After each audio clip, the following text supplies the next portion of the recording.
According to polling from the Kaiser Family Foundation, Republican voters are the dominant group of those who say they are, quote, definitely not getting the vaccine.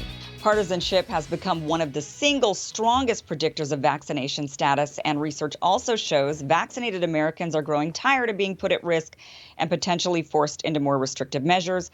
With data like this, what challenges, if any, does this pose for the GOP ahead of the 2022 midterms? Washington editor for The Spectator, Amber Athey, is with us to discuss. Amber, do you think there are political pitfalls ahead for Republicans if this gap doesn't close between the vaccinated and unvaccinated? I really don't think there will be as many political consequences as people are guessing there will be. In fact, people are generally, even vaccinated people, are pretty fed up with the idea that they have to go back into mask mandates, back into lockdowns because of the choices of unvaccinated individuals. But I don't think they're blaming that on Republicans. They're blaming that on the government officials in the CDC who keep changing their guidance. They've gone from hospitalizations and deaths as the major statistic that they've been using to justify the lockdowns and the mask mandates. And now they're focusing on cases, which isn't really representative of how the pandemic is looking right now. Cases may be higher than over the past few months, but the vast majority of individuals who are hospitalized or suffering adverse reactions from the Delta variant or COVID-19 in general are people who are unvaccinated. So if they make that choice for themselves, that's up to them, right? Because the vaccine is widely available to everyone. Vaccinated people shouldn't have to suffer the consequences, so to speak, from unvaccinated individuals' choices. Yeah, it seems to me like it's more about an individual's decision, especially since we now know with the latest data that's coming out that vaccinated people can spread it, they could catch it, they could spread it, and the data is showing that they carry just as high of viral loads as unvaccinated people. So it really does come down to, if you choose to get vaccinated, that is for your own protection. It's not it's what we're seeing in the data, not necessarily meant to, going to protect other people from you. That's why there's these new mask mandates. So it is kind of interesting to see how this discussion plays out. But I still do see a lot of push, I feel like, from the media and also in social media, where people are still saying it's all because of the unvaccinated, even though vaccinated people are spreading the virus also. Yeah, that's right. And unfortunately, that type of reaction is not going to get unvaccinated people to get the vaccine. There's a few reasons for vaccine hesitancy. One is that the vaccines have not received the full approval under the FDA. They still are emergency use authorization. So you see a lot of people who say that they want to wait and see if there are any adverse side effects before they take the plunge.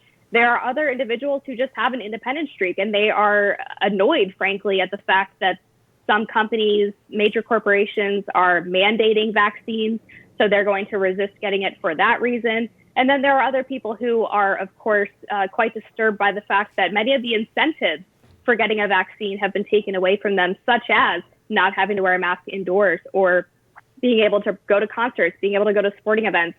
As these things get taken away from them by government officials, there are fewer and fewer reasons in their mind to get vaccinated, particularly if they are young and healthy. Right. And that's the other thing is I think a lot of people just say, well, I don't need it. The numbers are there and clear, and it is higher risk people are in certain categories. And if I'm not in that category, then why do I even need this? I think that is also a big part of the hesitancy.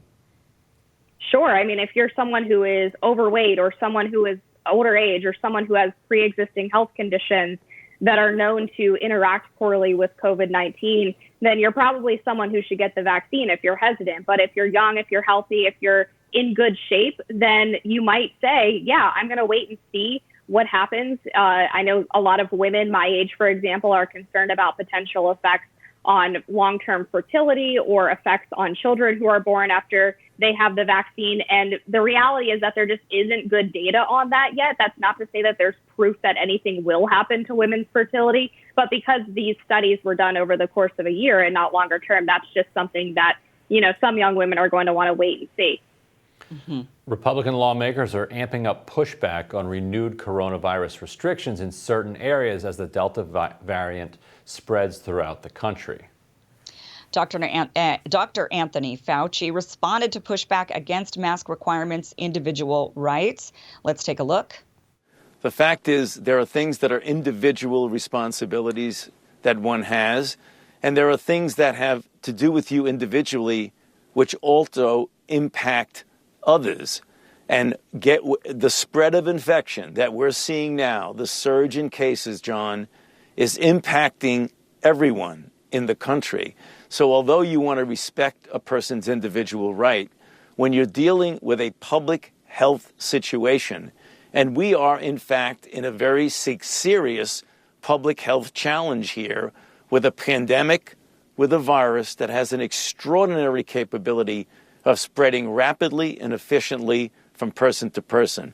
So a person's individual decision to not wear a mask not only impacts them, because if they get infected, even though they say it's my decision, if I get infected, I'll worry about that.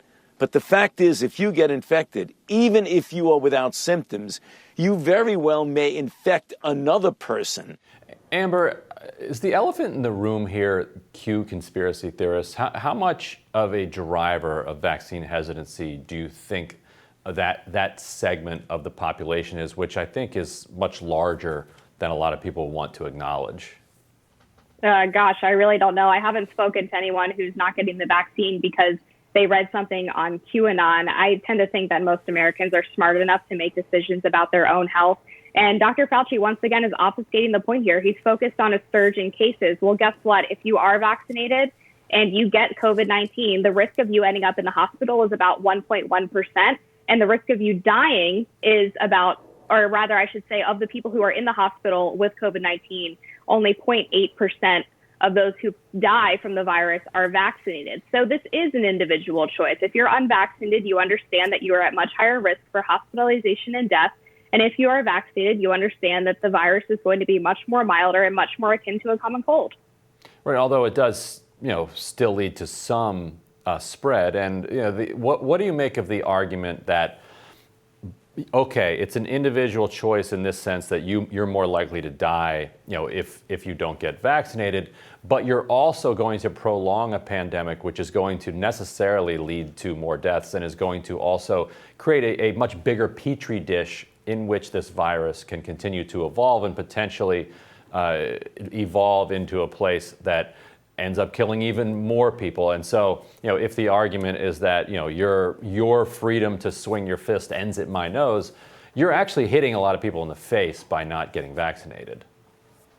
Well, again, it may lead to more spread potentially, but that's the case with really any illness, not just COVID-19. I think looking at how deadly it is or how many adverse side effects is a much better indicator of whether or not we should be prolonging restrictions like mask mandates, lockdowns, what have you. Otherwise, we would be having people wear masks when they get the flu. I mean, some people might argue for that, but that's not something historically that we've ever done in our country. And right now, the death rates, based on the fact that about 60 to 70% of Americans are vaccinated, is more similar to the flu than it was, of course, at the beginning of the pandemic. And another question is not really being raised much, and that is about the mutations. It just seems to me that the narrative, or really just the discussion, is focused on unvaccinated people and how unvaccinated people are going to be the source for mutations. We don't actually know that. There is a possibility that the virus is mutating inside vaccinated patients, and that isn't being brought up at all. And if it is mutating inside vaccinated patients, what does that imply moving forward? I mean, right now everybody's obsessed with the Delta variant, but there's another variant on the horizon. It's a variant of interest called the Lambda that potentially evades vaccines altogether. I mean, this, I think just sort of the whole pandemic focused on vaccination versus masking and protecting yourself and protecting your loved ones who are high risk. It could just lead to more distrust, I think, in these officials as we get more information and as more data comes in. And it turns out what they say today, as what's happened almost in every single scenario so far during this pandemic, that what they've told us, suddenly it turns out that is just not the case. From 2 weeks to stop the spread, to wear a mask and this all goes away, to vaccinate and this all goes away, to vaccinate and you won't get COVID, to now, okay, well, vaccinate, now you just maybe won't die. I mean, this is I don't know how anybody survives this politically, quite honestly, on either side of the aisle. I completely agree. And you raise a good point about how little is actually known about the variants. At first, we were told that the Delta variant was significantly deadlier than the original strain of COVID-19.